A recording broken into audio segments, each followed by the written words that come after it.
Mga boss, ginamit natin yung M3 diagnostic natin dito sa FX tool. Gamit natin OBD. Gamit yun, ano yun, pang Mio. Pinaguhugot ko lang yung yung mga pin. Tapos ayan yung niya sa TBS na 3 gulong. Ayan, yung green, black, tapos red, tapos black, white. Yan yung mga ko, ayan na read fault code ko siya. Sa OBD kayo pumunta, wag sa diagnose, ta sa OBD.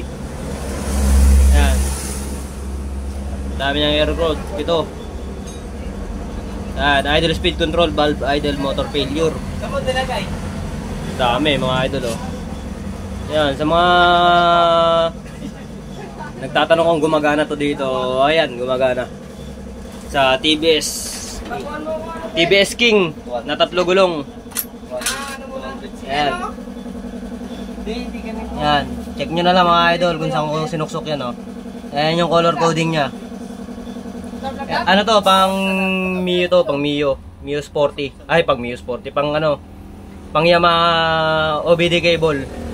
Yan, ginamit ko dito. Yan.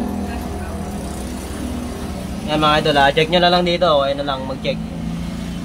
Ayan green, black, red, tapos, orange pala to. Orange yata to, tapos black. Black, white, black. Yan. Tapos yung gitna, walang nakasaksak. 3 lang ginamit ko. Ayan, gumagana. So, check nyo na lang din. Ayan, nababasa natin, read fault code, tapos check natin kung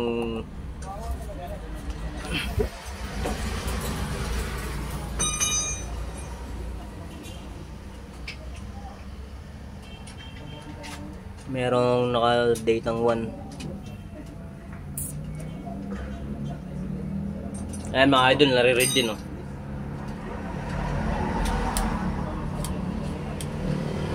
magana siya mga idol.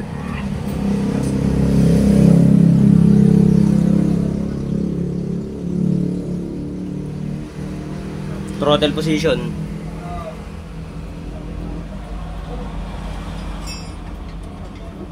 Ayan, gumagana mga idol.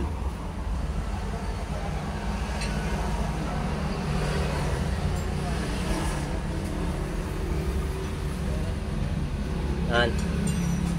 So check nyo na lang, kayo na lang mag-check. Ayan, nakapag-read siya. Ayan, current. Diba mga idol, magana. Dami pito. Yun, thank you.